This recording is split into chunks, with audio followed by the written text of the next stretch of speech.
My name is Dawn Harper. I'm 38 years old and I work as a teacher in Chattanooga, Tennessee. For weeks, I poured my heart into planning my own birthday party, imagining an evening filled with laughter, family, and warmth. I sent invitations to my parents and my sister, hoping it would be a chance for us to finally come together. But when the day arrived, the community center stood empty. Not a single family member showed up, no calls, no texts, just silence. I waited for hours watching the untouched food grow cold, my heart sinking deeper with every minute. The loneliness was sharp, but I refused to let it break me. A week later, my phone buzzed with a message from my dad. Your sister's 35th birthday party, $3,000 per person. Pay immediately.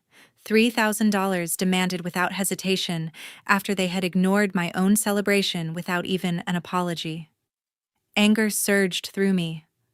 I opened Venmo, typed in $3, and sent it with a single note, congrats. Then I blocked their numbers and called a locksmith to change every lock on my doors.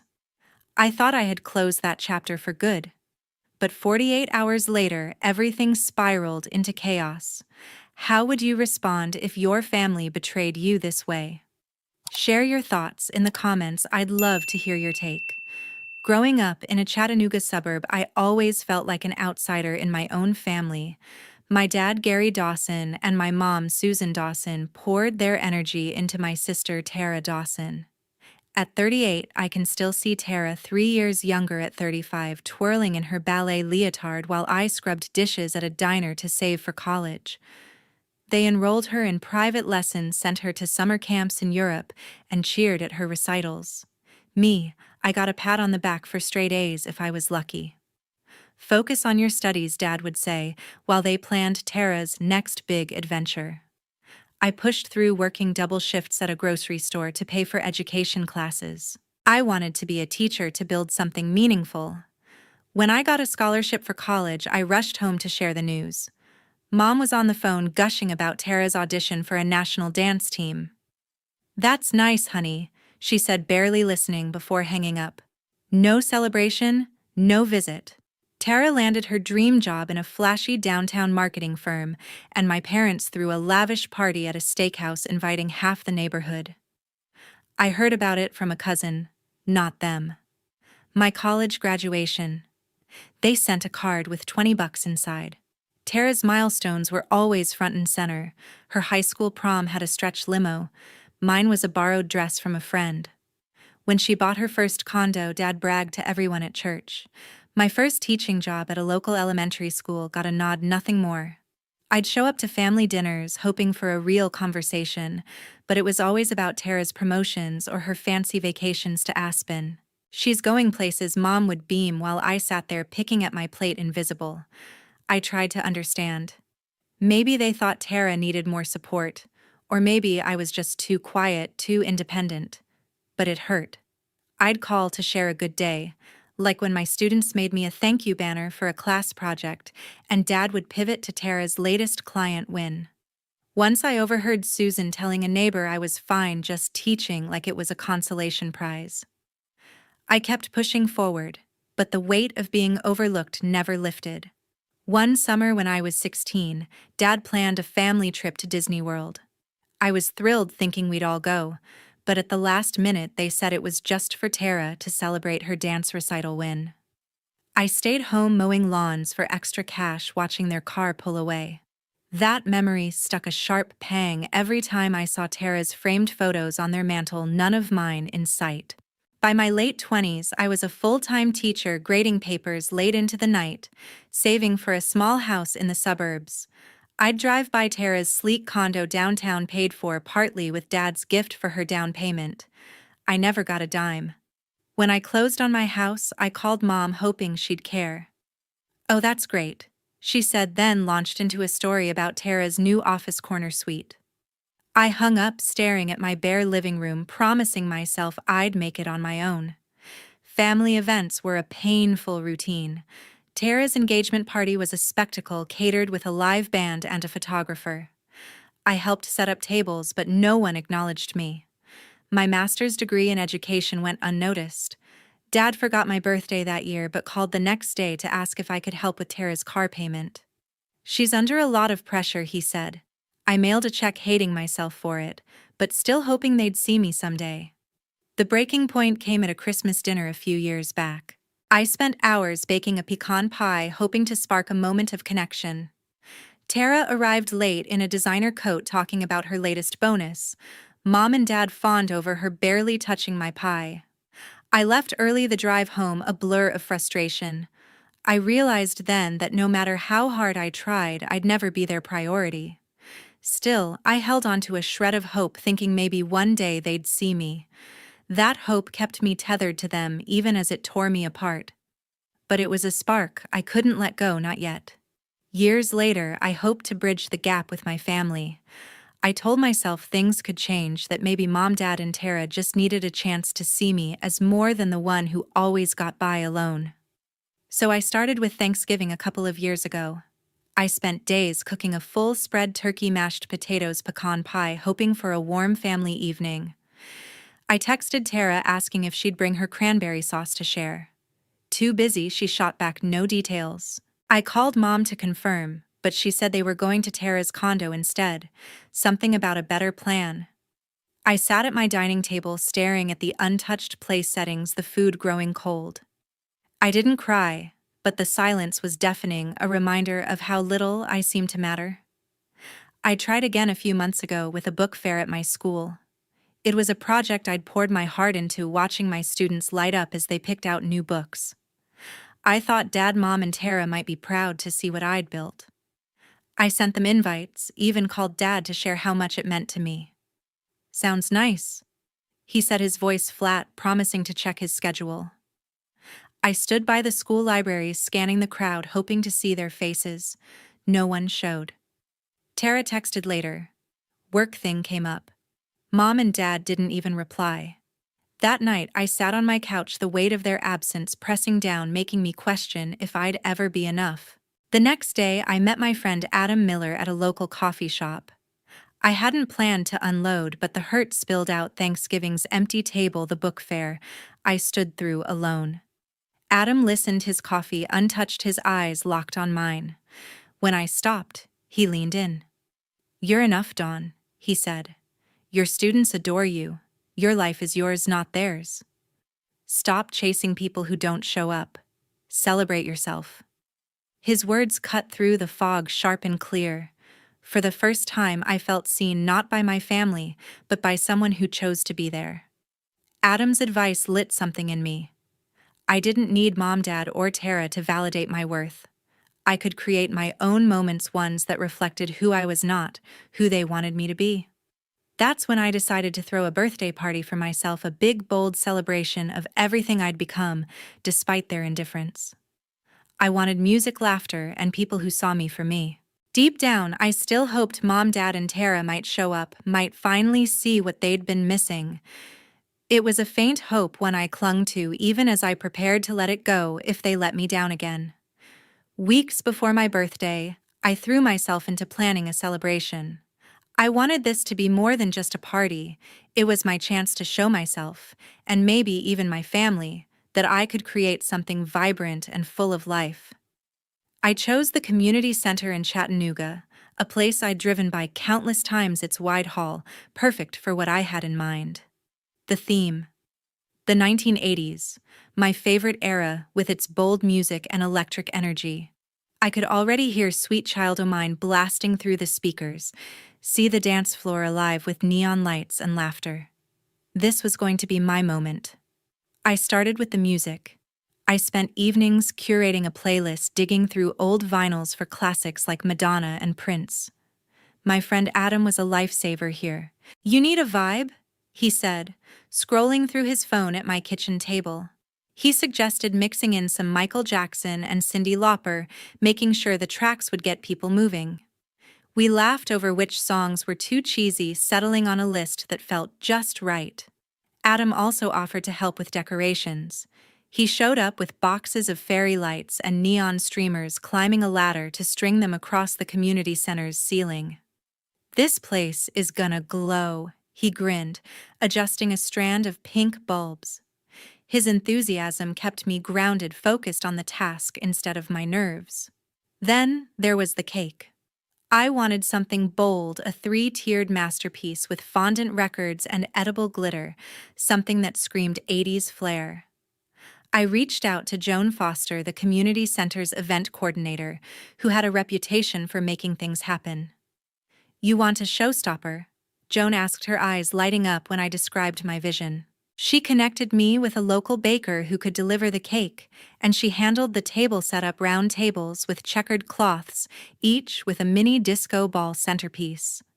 Joan even suggested renting a sound system for the playlist, ensuring the music would hit every corner of the hall. "This is your night," she said, checking her clipboard. "Let's make it unforgettable." The guest list was next.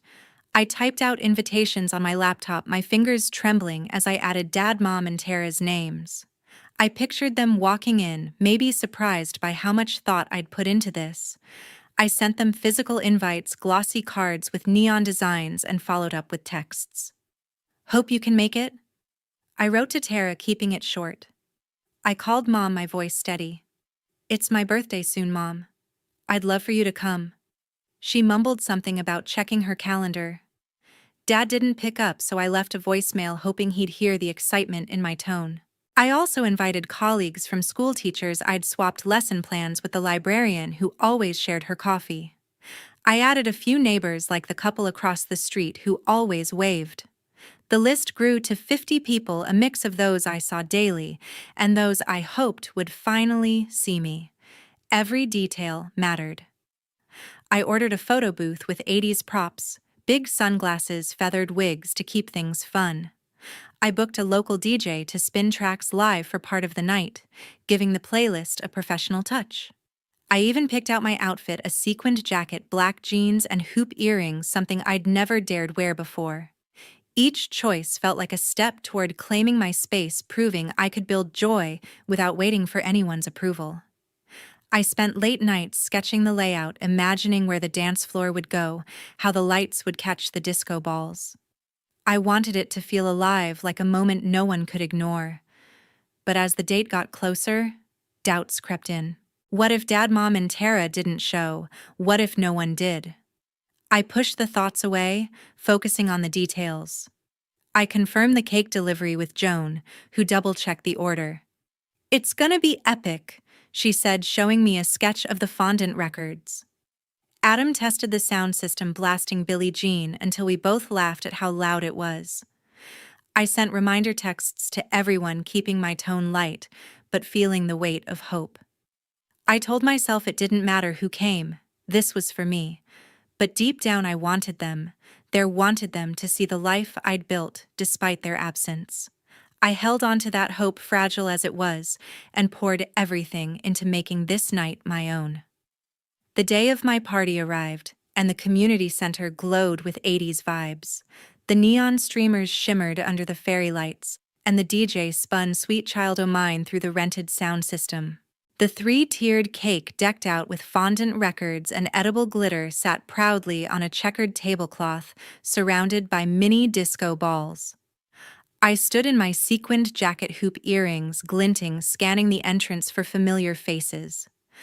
I'd pictured this moment for weeks. Laughter, dancing, and maybe Mom, Dad, and Tara walking through the door. But as the clock ticked past 7, the hall stayed quiet, the dance floor empty, except for the echo of my own footsteps. I checked my phone, hoping for a text, a call, anything. Nothing from Dad. Nothing from Mom. I'd sent Tara a reminder 2 days ago, but her reply was just a thumbs-up emoji. My stomach twisted, but I forced a smile, greeting the few guests who trickled in. My colleague Wendy Walsh stopped by with another teacher from school. "This setup is amazing," Wendy said, snapping a photo by the 80s-themed photo booth. They grabbed some punch, danced to one song, and left within 20 minutes, citing early meetings. A neighbor couple popped in, complimented the cake, and slipped out after 10 minutes. By 8, the hall was nearly deserted, the playlist looping to an audience of empty chairs. I stood in the middle of the dance floor, the neon lights casting long shadows. The music felt too loud now, each beat hammering the silence where my family should have been. I'd poured everything into this night, my savings, my energy, my hope. And they hadn't even sent a message. I wondered what I meant to them, if I meant anything at all. The weight of it hit hard, a familiar ache from years of being overlooked but sharper now raw. I gripped a plastic cup, staring at the untouched cake, its glitter mocking my effort. Had I been a fool to think they'd show up? Was I invisible to them always? Joan, the community center's event coordinator, noticed me standing alone. She turned down the music and walked over, her clipboard tucked under her arm. "Hey, Dawn, you okay?" she asked, her voice soft but steady. I nodded, but my tight smile didn't fool her. We started clearing the tables, stacking plates, and folding tablecloths in silence. Then Joan spoke up. "You know my family's not perfect either," she said, tying up a trash bag. She told me about her own sister, always the center of attention, leaving Joan to pick up the pieces. "I used to think I had to earn their love," she said, "but I learned I'm worth more than their approval. You are too. This party, it's proof of that." Her words landed like a lifeline. I looked around at the decorations, the cake, the effort I'd put in. This wasn't just a party, it was me claiming my space, building something despite their absence. Joan's story reminded me I wasn't alone in this, that others carried similar scars. As we swept the floor, I felt a shift. The hurt was still there, but it didn't own me. I wouldn't let their absence define me anymore. I thanked Joan, her quiet strength giving me a spark of resolve. I'd keep going, not for them, but for myself. A week after my empty party, my phone buzzed with Dad's message. "Tara's 35th birthday is next month at the Grand Oak." It read, naming a swanky downtown restaurant with chandeliers and a wine list longer than my grocery budget. "It's $3,000 per person to cover the costs. Pay immediately." I stared at the screen, my coffee going cold on the kitchen counter.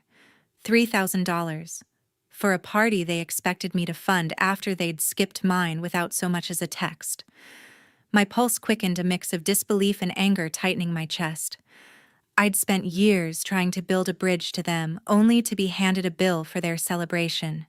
Before I could respond, another message came through, this time from Tara's husband, Raymond Carter. "Dawn, don't be selfish," he wrote.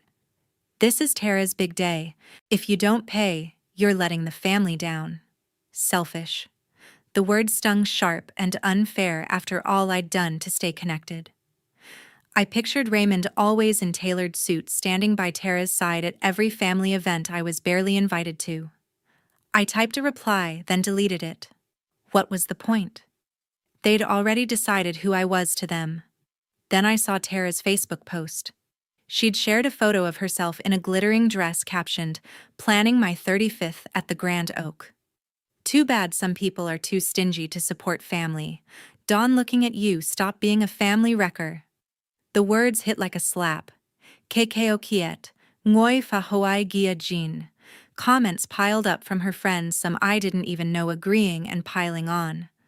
"What's her deal?" one wrote. "Family first, right," another added. My throat tightened, but I didn't cry. I scrolled through the post, each word carving deeper, until I closed the app.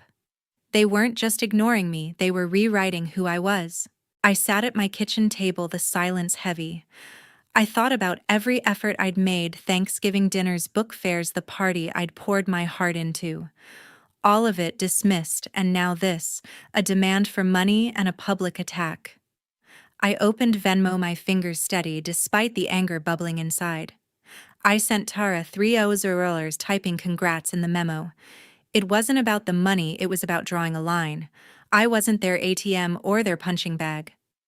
I closed the app, my hands shaking but my resolve firm. Next, I called a locksmith.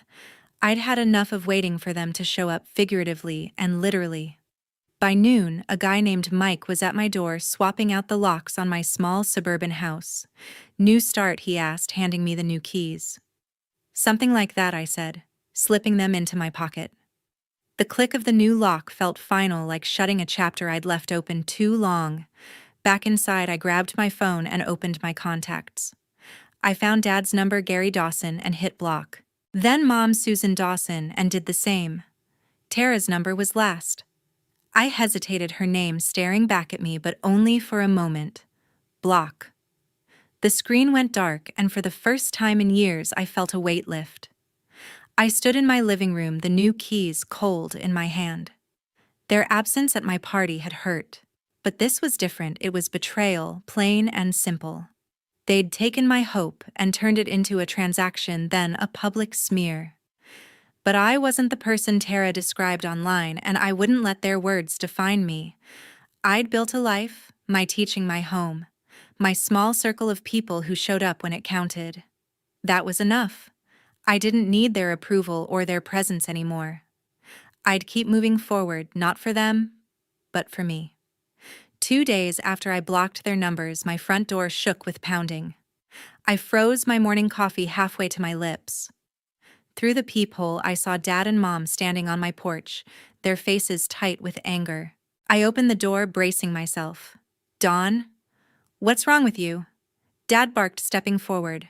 "Blocking us. Sending Tara $3. You're ruining our family's reputation."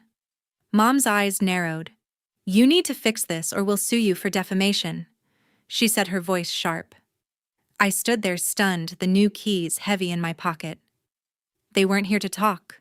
They were here to demand I fall back in line. I kept my voice steady. "Dad, Mom, I'm done paying for your choices," I said. "You didn't show up for me. I'm not the one breaking this family." Gary's face reddened, but Susan cut in. "You're selfish, Dawn. Always have been." The words stung, but I held my ground, closing the door as their shouts echoed behind it. My hands shook as I leaned against the wall, their accusations ringing in my ears.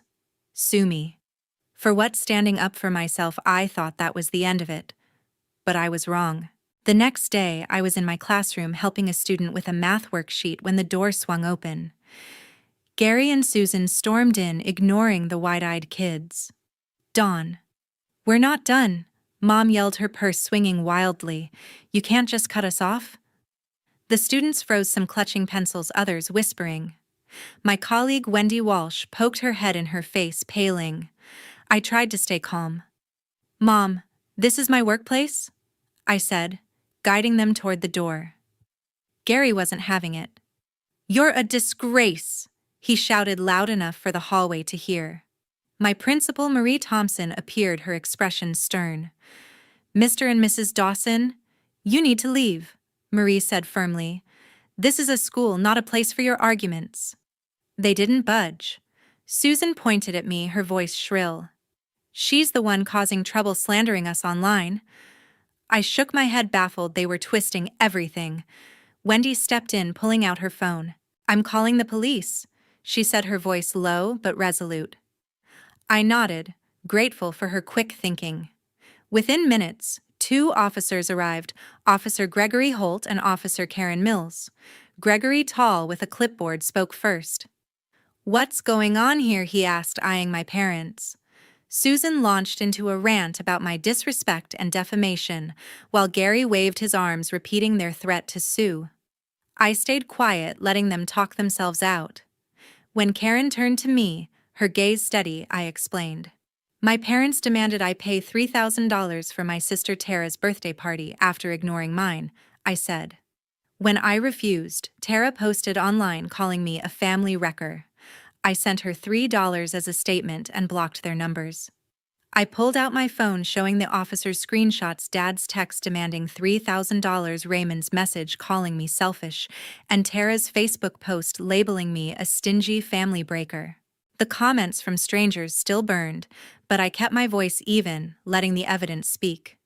Gregory skimmed the screenshots, his brow furrowing. "This looks like a family dispute, not a legal case," he said, handing my phone back. Karen nodded.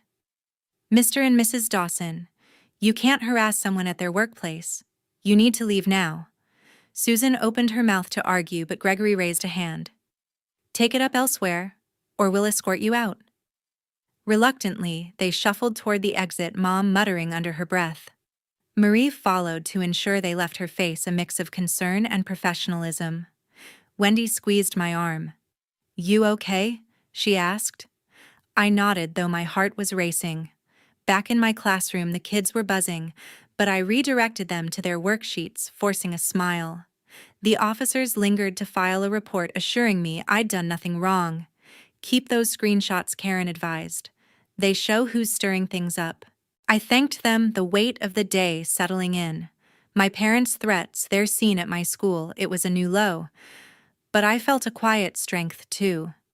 Wendy's support, Marie's intervention, and the officer's clarity reminded me I wasn't alone. I'd drawn a line and I wasn't crossing it again. Whatever came next, I'd face it on my terms. With the drama behind me, I turned my focus to rebuilding my life. I wasn't going to let the past hold me back anymore. My first step was contacting my lawyer, Leonard Hayes, a calm man with a knack for cutting through chaos. I met him at his office, a small space cluttered with legal books. "Leonard, I need a restraining order against my parents and Tara," I said, laying out the screenshots of Dad's demand for $3,000, Raymond's accusatory texts, and Tara's public post calling me a family wrecker. He nodded, jotting notes. "This is clear harassment," he said. "We'll file for a no-contact order." Within days, he had the paperwork ready, and I felt a sense of control returning, like locking a gate I'd left open too long. Meanwhile, Tara's Facebook post had spread through Chattanooga like wildfire. Neighbors and mutual friends saw it, and word traveled fast. By the next week, I heard from Wendy that the couple across the street had unfriended Tara online, shocked by her public attack. A family friend who used to host barbecues stopped inviting Gary and Susan to gatherings. Their toxic Wendy overheard at a local cafe where people whispered about Tara's post and my parents' scene at my school. The backlash hit them hard. Gary and Susan's social circle shrank, their invitations drying up. Tara's reputation took the biggest hit. Her so-called friends who'd piled on in the comments distanced themselves when the truth surfaced. Tara's grand birthday plans at the Grand Oak fell apart. Without the financial support she'd demanded, the lavish event she'd bragged about turned into a quiet dinner with just her and Raymond. Wendy told me Tara had posted a vague update about focusing on what matters, but the lack of likes spoke volumes. Her social isolation was evident. Friends stopped tagging her in photos, and local groups left her out of event planning. I didn't feel triumph, just a quiet relief. Their actions had consequences, and I wasn't the one paying for them anymore. Instead, I focused on the people who showed up for me. Wendy invited me to her book club where we debated novels over wine and laughed about school gossip. Marie, my principal, checked in regularly, offering coffee breaks to talk about anything but work. Joan from the community center sent me a text inviting me to a pottery class she was hosting. Adam dropped by with takeout, cracking jokes about his terrible cooking to lighten my mood. They weren't just friends. They were my chosen family, people who saw me for who I was, not who they wanted me to be. With them, I didn't have to prove my worth. To mark this new chapter, I planned a small gathering at a public park near my house. It was nothing like the big 80s-themed bash, just a picnic under oak trees with checkered blankets and homemade lemonade. I invited Wendy, Marie, Joan, and Adam, keeping it simple with sandwiches and a playlist of soft acoustic songs. Wendy brought her famous brownies, still warm from the oven. "You outdid yourself," I told her, grabbing one. Marie showed up with a deck of cards, challenging us to a game that left us laughing until our sides hurt. Joan shared stories about her latest event disasters, making us all feel lighter. Adam strummed a guitar, humming along to a tune we all joined in on. The evening felt warm, real, like a family I'd built from scratch. As the sun set, I looked at the faces around me, their laughter filling the air. This was what mattered, people who chose to be there, who didn't demand anything but my presence. I'd spent years chasing approval from people who couldn't give it. Now I knew self-respect meant walking away from toxic ties. Family wasn't about blood, it was about who showed up, who saw you. That was the lesson I'd carry forward, one I'd learned the hard way, but wouldn't trade. Thank you for listening to my story. It's been a journey, and I hope it resonates with you. Have you ever had to set boundaries with family? Share your thoughts below, I'd love to hear them. If this story moved, you hit that like button and subscribe for more. Your support means the world.